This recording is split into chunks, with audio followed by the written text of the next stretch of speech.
Magandang hapon po. Arestado ang mayor ng Mabini, Batangas at dalawa niyang kapatid matapos salakayin ng CIDG ang kanilang mga bahay. Patong-patong na reklamong isinampa laban sa kanila matapos umanong makuhanan ng ilang baril at pampasabog. Nakatutok si Jamie Santos.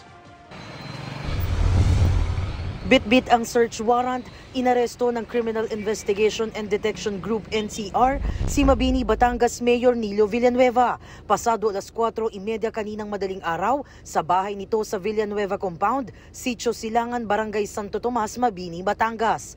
Arestado rin sa magkahiwalay na operasyon ang dalawang kapatid ng alkalde na si Bayani Villanueva, chairman ng Barangay Santo Tomas at pangulo ng Alliance of Barangay Concerns, at si Oliver Villanueva na dating pulis. Nakatakas naman ang isa pa nilang kapatid ni si Ariel Villanueva.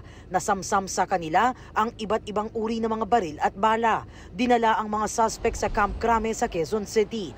Nahaharap sila sa patong-patong na reklamong paglabag sa illegal possession of explosives at paglabag sa Comprehensive Firearms and Ammunition Regulation Act. Sinusubukan ng GMA Regional TV Balitang Southern Tagalog na kunan ng pahayag si Mayor Villanueva pero hindi ito sumasagot sa aming text at tawag. Patuloy ring inaalam kung ano ang ugat ng isinagawang raid na ayon sa CIDG ay bahagi raw ng kanilang Oplan Paglalansag Omega.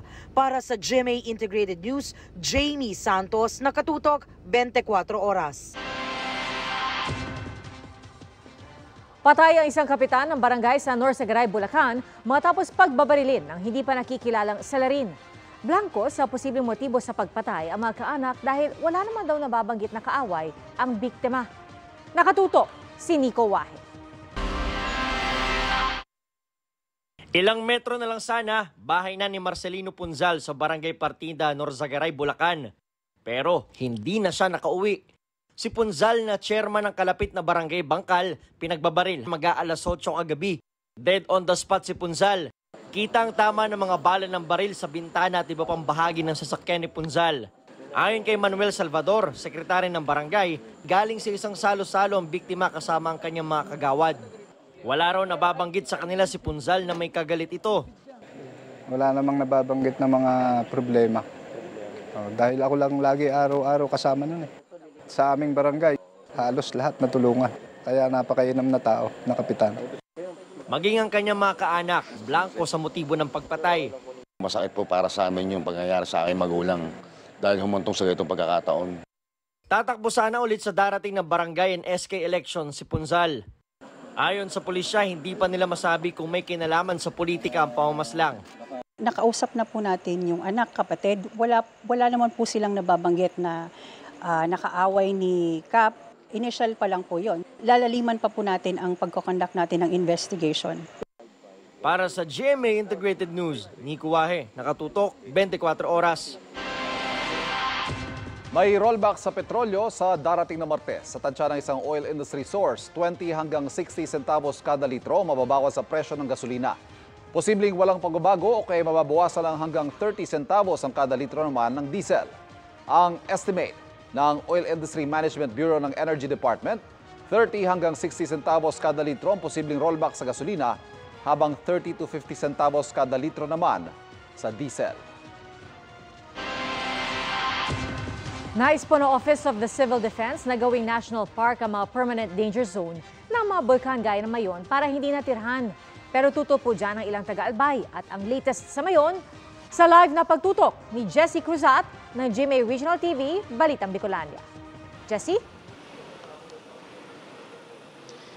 Pia, 9 na araw na nga ngayon simula ng itaas ng PHIVOLCS ang Alert Level 3 sa Bulkang Mayon. Ang ilang mga apektadong residente, problema kung sakaling tuluyan na silang pagbawalan na tumira sa loob ng 6-kilometer permanent danger zone. Sa nakalipas na 24 oras, 2 volcanic earthquakes, 280 rockfall events at 9 na pyroclastic density current events ang naitala sa Mayon. Nasa 19,000 residente na rin ang inilikas batay sa pinakahuling tala ng DSWD Bicol. Sa mga nagkakasakit, wala pang bagong datos ang DOH Bicol, pero una nang sinabi ng kagawaran na 35 evacuee ang nagkaroon ng ubo at sipon. Bantay sarado pa rin ang mga border checkpoint papasok sa 6-kilometer permanent danger zone. Pero si Joe Cobal, nakiusap muna sa mga otoridad para tingnan ang kanyang tanim. Wala talaga magagawa. Pero sana pagpabalik-balikan man kami habang wala pa aspulang bukid. Tanganing maasikaso nga din naman natin ng makaprodukto. Bawal tumira sa permanent danger zone ng mga bulkan gaya ng Mayon, ayon kay Undersecretary Ariel Nepomuceno ng Office of Civil Defense. Kayaan niya, pinag-uusapan na raw ang mga naturang danger zone sa paligid ng bulkan, gawin ng national park para hindi natirhan at agrikultura at turismo na lang ang papayagan. Maaari rin daw magamit sa ibang proyekto ang nilalaang budget para sa relokasyon ng mga residente tuwing may nag-aalborotong bulkan. Ang kaso raw, may mga residenteng may hawak na titulo kaya hirap silang mapaalis. Pati yung LGU, we will have to encourage them. If there's a way, legal way to force them, dapat implement po yun. Tutol dito ang ilang residente. Kasi doon ang lupa namin. Tsaka doon talaga kami nakatira. Tsaka doon ang mga pamumuhay namin, pinagkikitaan ng mga sa araw-araw. Nauna sila mag-settle doon bago pa na ipalabas yung polisiya na permanent danger zone yun. Nag-aalboroto man ang Mayon, kakit-akit pa rin daw ito sa mga turista. Ang ganda naman talaga ang Mayon. Talagang magandang kuwan dito. Pag-picture. Surprise lang kami dahil first time namin din makita na ganyan yung Mayon. Pero pansin ng isang photographer sa Cagsawa Ruins, mas konti na raw ang pumupunta sa umaga o tanghali dahil mas inaabangan daw ang lava flow sa gabi. Kung kung bandang gabi, mga sabihin na natin mga 4 or 5 afternoon, doon na po dumadami yung tao. So kaya lang, doon naman din nawawala yung pagpipicture namin ng yung mga tricks. So dahil gabi na.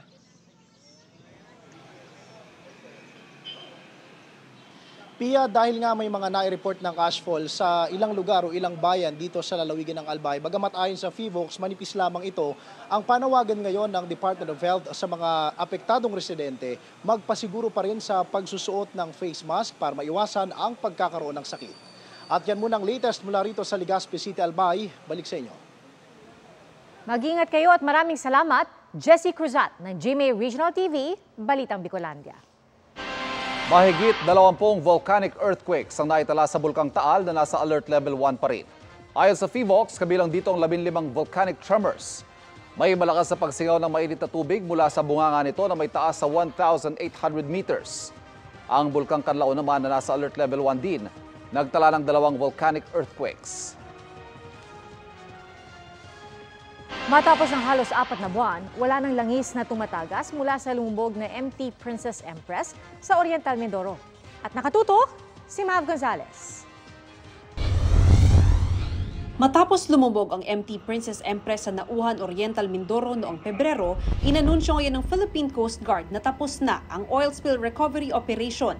Kahapon, nagkaroon ng final inspection ang Coast Guard. Ngayon na bukas na yung mga hatch, yung daanan ng oil at wala nang tumatagas. Pinakita rin sa amin yung sa side na kung saan binutasan nila yung tangke para ma-check at maglagay ng dipstick. Sinabi nila na wala ng oil at kami naman ay kumbinsido. So meron na kami na-observe ng mga drips na pakonti-konti. Pero ang sabi nila galing yun dun sa mga pipes, no? Na kung saan medyo parang unsuckable. Kita sa kuha ng remotely operated vehicle sa ilalim ng dagat na bukas ang 8 oil tanks na lumubog pero wala nang tumatagas na langis. Ibig sabihin daw, wala nang laman ang mga ito. Nagsimula ang oil spill recovery noong May 29. Sa Lunes ang deadline nito pero maagang natapos ang operasyon. Sabi ng Coast Guard, 2 tugboat pa ang maiiwan sa lugar para mag-monitor at magsagawa ng containment sakaling may tumagas pang langis mula sa fuel pipes ng MT Princess Empress. Patuloy ngayon ang damage assessment at paglilinis sa shoreline na apektado ng oil spill. Around 95% na base dun sa huling report sa amin sa PCG sa headquarters. But ang sabi ko nga sa inyo, hindi pa namin siya ma-declare totally na completed na dun sa shoreline. Hihintayin natin yung convening ng mga stakeholders para mag-agree lahat na okay na. It's impossible na, alam mo, 100%. Kasi from time to time, mayroong mga oil na nakikita. At ganyan naman din kahit yung ibang mga oil spill na nangyari sa Pilipinas at sa ibang mundo, sa ibang panig ng mundo. Namigay naman ng 20,000 pisong cash assistance ang Office of the Vice President at Department of Social Welfare and Development sa mga pamilya sa Nauhan na naapektuhan ng oil spill. Para sa GMA Integrated News, Mav Gonzalez, nakatutok, 24 oras. Susunod, mga lending app na matinding maningil ng interest at mangharas, inireklamo. Pambili ng jersey ng 85 kabataan, itinakbo raw ng nagpakilalang basketball coach.